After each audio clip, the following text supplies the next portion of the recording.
Om Namo Bhagavate Vasudevaya.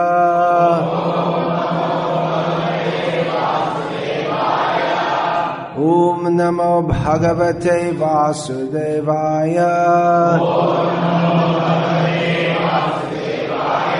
Om Namo Bhagavate Vasudevaya.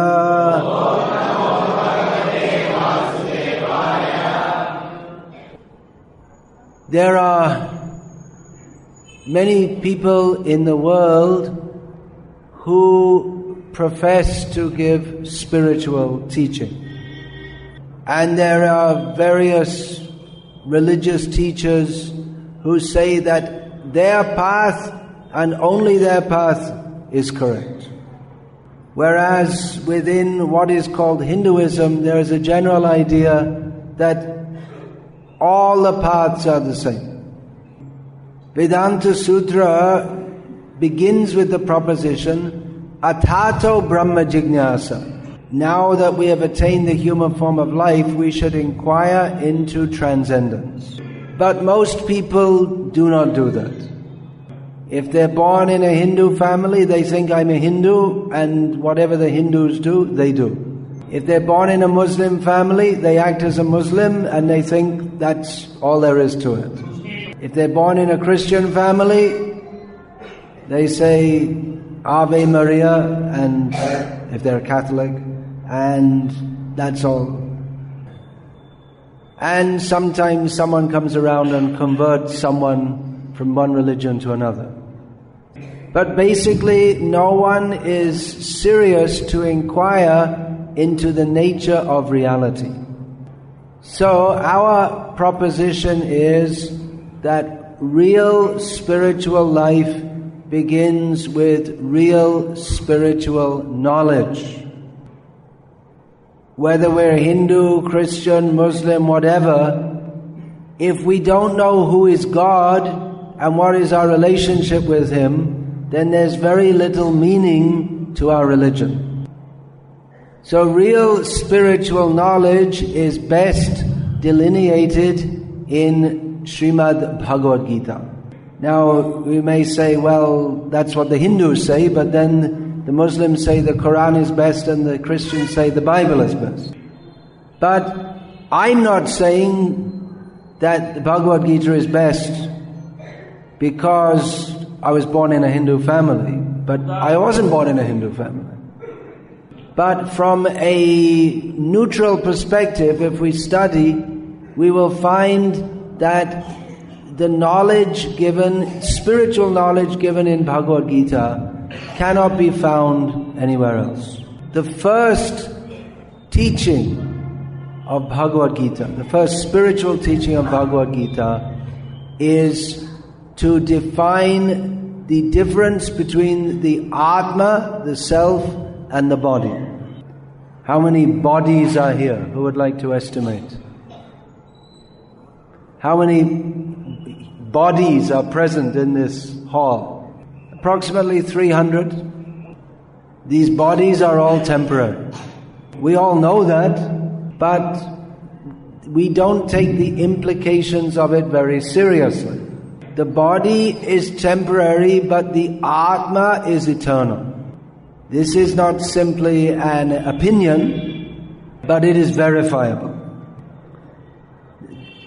Atheists, they say there is no soul. They say that living beings are simply combinations of chemicals. But they cannot combine chemicals to make life.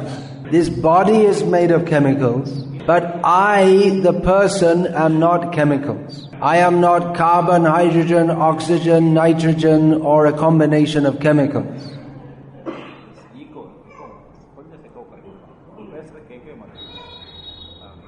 Make echo zero. Completely zero. But there's echo because of the hall. You can't hear what I'm saying. How are they going to hear what you're saying? Maybe you have to speak. Can they ask if they can hear us clearly?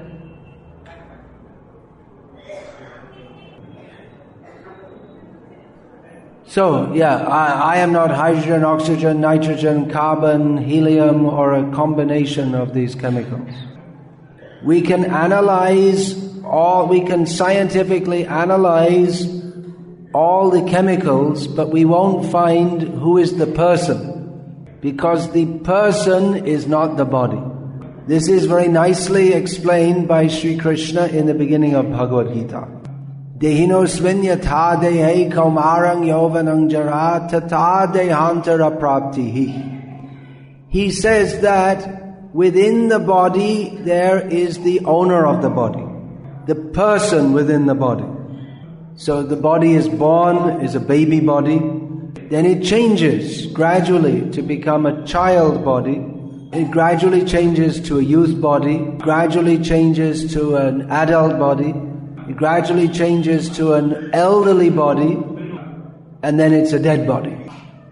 Who is the person? If we see a baby and 40 years later we see that baby has transformed into an adult. Now, according to science, every 7 years, every atom in our body is replaced. So if we are chemicals, then every 7 years we're a different person. So by the age of 40, you have already been 5 different people. But when a mother sees her son, the son is 40 years old, she doesn't think, well, I gave birth to a baby, all the chemicals have changed, so this is not my son.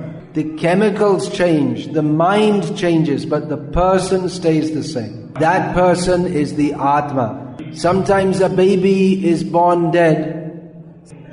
Now, if the body is only chemicals and life is only a product of chemicals, then the doctor should be able to inject a chemical to make the dead baby come back to life. But the dead baby does not grow.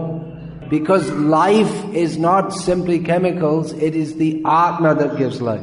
So dead baby means that the Atma left during the process of childbirth. So the body is always changing, but the person stays the same. The person is the Atma. What we call death is simply the death of the body, because the Atma continues to exist. When the body dies, the Atma goes to another body. And there's actually plenty of scientific evidence of many, many cases of children who can remember their previous life. So this is the beginning of spiritual knowledge, and this is given in Bhagavad Gita. Without a clear understanding of this, of this spirit, the first fact of spiritual life, without understanding this, there is no spiritual life.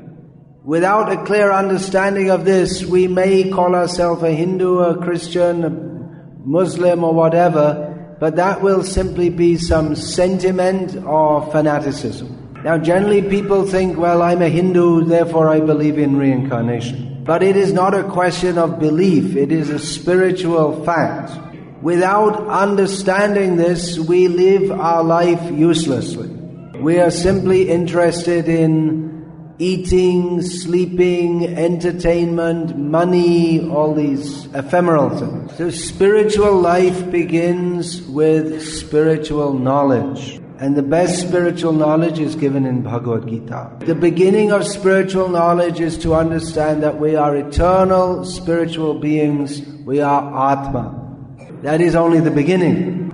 We have to also understand that there is Atma and Paramatma. There is a common misconception that Atma and Paramatma are the same. But if they were the same, then what was the need for the word Paramatma? Paramatma means who is superior to the ordinary Atma. There's no meaning to the word Paramatma if all the Atmas are the same. There is a misconception that now we are Jivatma, and when we become liberated we will become Paramatma. This is not supported by the words of Sri Krishna in Bhagavad Gita.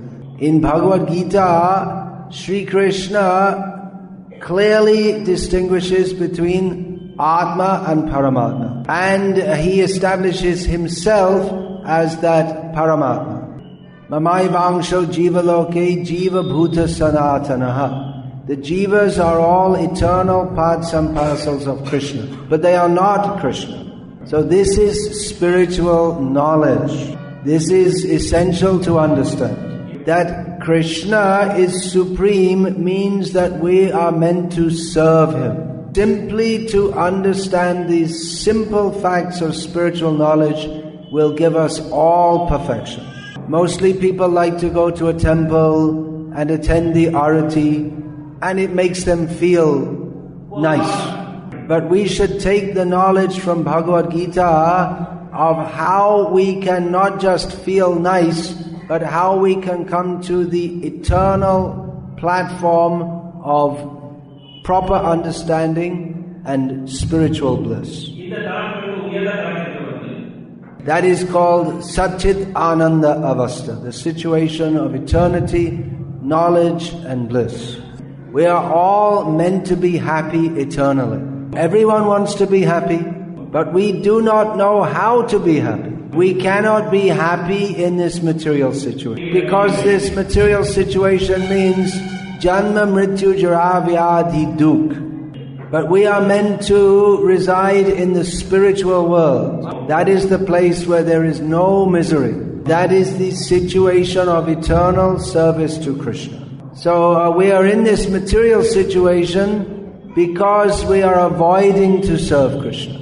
Or if we do some service to Krishna, we do it in the manner of business. We think, I will do some bhakti and Krishna will bless me so that my business will prosper. Well, that is some kind of bhakti, but it's more like a business calculation. Real bhakti means to offer our heart and soul in love to Krishna. Real happiness means the happiness of love. But in this material world, love can never be complete and perfect. In this material world, we may love someone, but then we die, they die, and there is splitting. And we can never perfectly love anyone, because neither they are perfect nor we are perfect. But Krishna is complete and perfect, and Krishna never dies. So if we love Krishna, we can live eternally in Krishna's abode and love Him perfectly forever.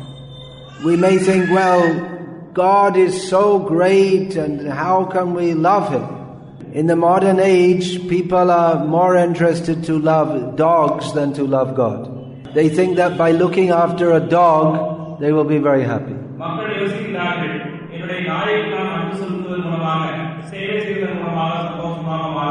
But they don't know that because of their attachment to a dog, they will have to become a dog in their next life. Yanti deva vrata devan, pitrin yanti pitri vrataha, bhutani yanti bhuteja, madhyajinopi yanti mam. In Gita, Krishna says that those who worship the devas, they go to the devas. Those who worship the pitris, they go to the pitris. Those who worship ghosts, they become a ghost. And those who worship Krishna, they go to Krishna. So if you worship dogs, then you become a dog. Yadrishi, yadrishi, shraddha, siddhi, bhavati, tadrishi. Whatever kind of sadhana we do, we attain that kind of siddhi, according to our faith. So if we are dog conscious, then we become a dog. Or if we just follow religion in a materialistic way, then again we get born into this material world. That means we may be very pious and very religious, but if we're basically thinking that God will bless me so I can live happily in this world, then we have to come back again to this material. But we should know that we are not meant to live in this material world. However pious we may be, as long as we're in this material world, we have to suffer birth, death, old age and disease. So Krishna kindly comes to this world and gives us the knowledge by which we can mold our life in such a way that we don't have to remain in this material world. If we take advantage of that knowledge of Bhagavad Gita, then even in this Kali Yuga where the situation is so bad, we can go to Krishna. So this Krishna consciousness process, it's not just another religion or another opinion, but it is solidly based on Vedic knowledge. The essence of Vedic knowledge is in Bhagavad Gita. In Bhagavad Gita, Krishna says, Vedaischa sarvairahameva vedyaha. In all the Vedas, in all knowledge, the object of knowledge is Krishna himself. So Bhagavad Gita is the essence of all spiritual knowledge. And the knowledge that is given concisely in Bhagavad Gita is given elaborately in Srimad Bhagavatam. Krishna was present in this world 5,000 years ago. Then he left, but he remains in the form of the knowledge that he is given in Gita and Bhagavatam. Krishne swadhamo bhagate dharma jnana dibhisaha kalo nashtadrishamesha puranarko dhunoditaha. Krishna has gone to his own abode, and Krishna is the very fountainhead and form of dharma and jnana. So when Krishna goes, then dharma and jnana go with him. Kalo nashtadrisham. Persons whose vision is spoiled by the ignorance of Kali Yuga. Esha Purana, from this Purana, this Srimad Bhagavat Purana, which is just like the sun. That this Srimad Bhagavatam is like the sun for dispelling the darkness of Kali Yuga. And Kali Yuga is very, very dark with ignorance. Whatever people previously used to think was bad, now they think it's good. People previously used to understand that meat eating, gambling, intoxication, and illicit sex, all these things are bad. But now they think it's very good. And people used to think that if someone dedicates their life to Bhagavan, that's very good. Now they think it's very bad. If someone takes seriously to Bhakti, then all his friends will say, what's wrong with you? Don't spoil your life. So in Kali Yuga, everything is upside down. Most people, they're not very intelligent. Just they follow whatever everyone else does. Now there's so much propaganda via TV and magazines that the men and women, young boys and young girls should mix up without any shame. And they don't think, we should do like that. And the abortion clinics are making a good business. Very horrible situation. If we talk about the horrible situation of Kali Yuga, we can go on and on and on. It's like an ocean of bad qualities. Here in Arani it may not be so bad. If you go to Bombay, you'll find much, much worse. So you may think, well, here in Arani we're very good. Bombay is very bad. But 50 years ago, if someone had come to 50 years ago, the culture that was in Bombay was much better than the culture that is now today in Arani. And in 50 years, the culture that's in Bombay, definitely within 10 years, 20 years, whatever lack of culture is in Bombay will also come here. Yeah, they can't even imagine Bombay. Chennai, all right, let's say Chennai. So, what's the solution to all this? In Srimad Bhagavatam, Shuka Rishi says to Parikshit that Kale Dushanidhe Rajan, O king, this Kali Yuga is just like a great ocean of badness. It's just everything is bad. No one cares for anyone else. The temples of Vishnu are neglected and full of bats. Bats means flying mice, flying rats. They're making temples for some fakir they call Sai Baba. Who is this person? We don't know, but people are worshipping. Everything is bad. Kale dosha nidhe rajan. This Kali Yuga is just an ocean of badness. The food you eat is full of poison. The air you breathe is full of poison. If you want to get water that's suitable to drink, you have to buy it. Whatever comes on TV is poison for the mind. But in Kali Yuga, asti eka kale dosha nidhe rajan asti eko mahan guna. But there is something one thing which is very, very good about Kali Yuga. Kirtanad eva Krishnasya mukta sangha parang vrajet. By Krishna Kirtan, We can get free from all the bad qualities of Kali Yuga and go to the spiritual world, to Krishna. So this ecstatic chanting of Hare Krishna introduced by Chaitanya Mahaprabhu, it is not simply some sentiment. This is fully based on Shastra.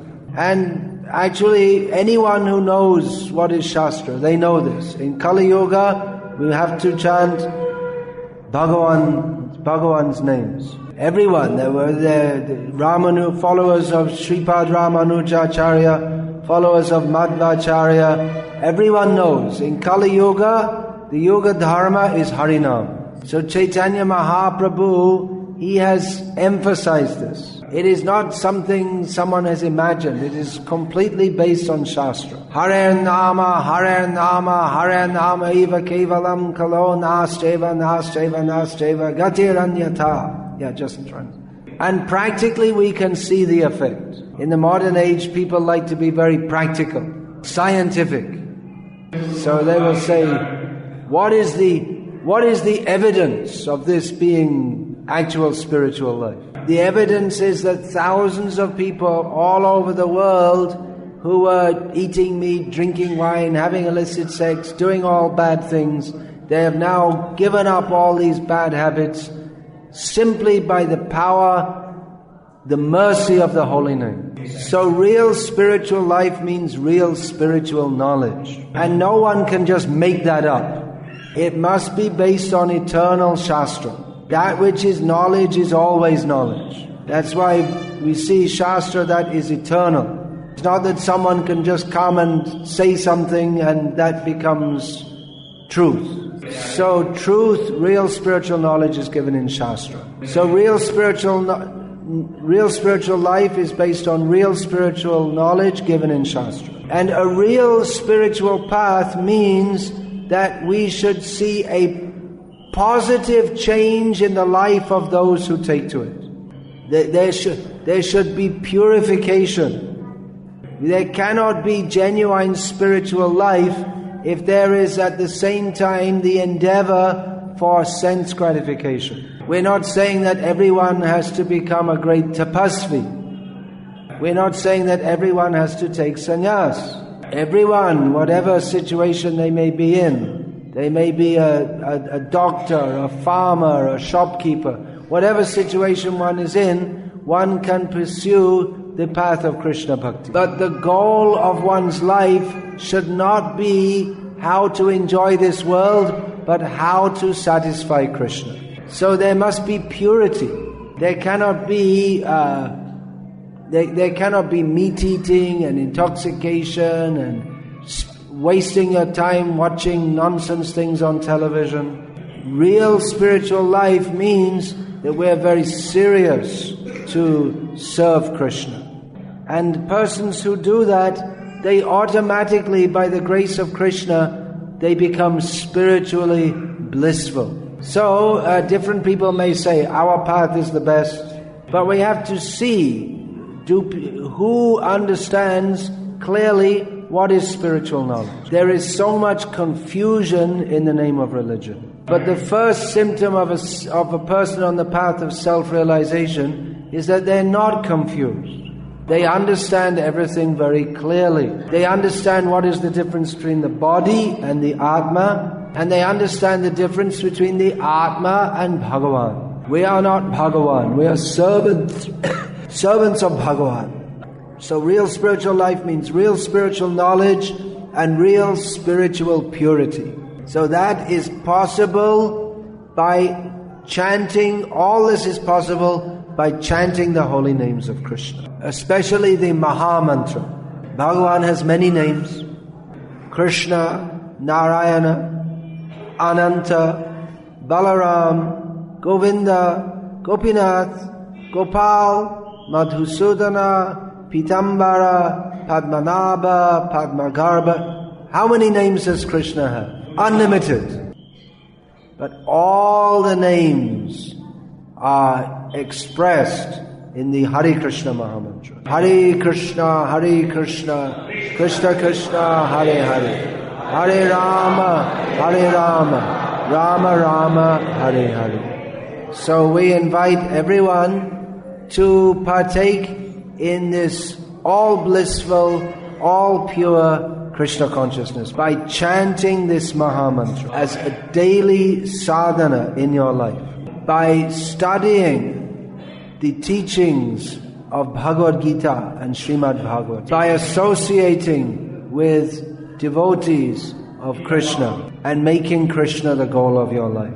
Everything else is useless. Simply to be born and live and eat and sleep and die without knowing who is God, who are we, it is simply a useless life. So please take to Krishna consciousness with heart and soul. This is our request. We have nothing to gain from you. We will not, we don't want to exploit you. We simply want that you will be benefited by this Krishna consciousness. So thank you so much for kindly coming and listening to this most important message. And if anyone has any questions, please ask. Yeah, there's a question. Yeah, send.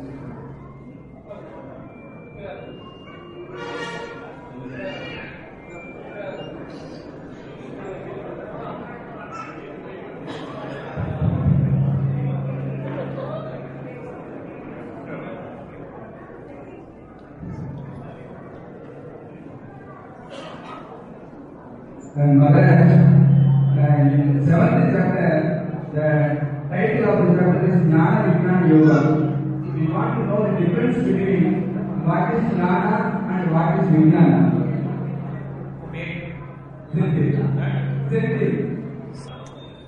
Yeah, these terms, Jnana and Vijnana, occur several times in Bhagavad Gita, and they're used differently in different contexts. Jnana Vijnana Sahitam idam Vakshamya Sheshataha Yajgyat Vane Abhuyo Nyajgyatavyam Avasishyate. Krishna says, I will now explain what is Jnana and Vijnana, by knowing which there will remain nothing left to be known.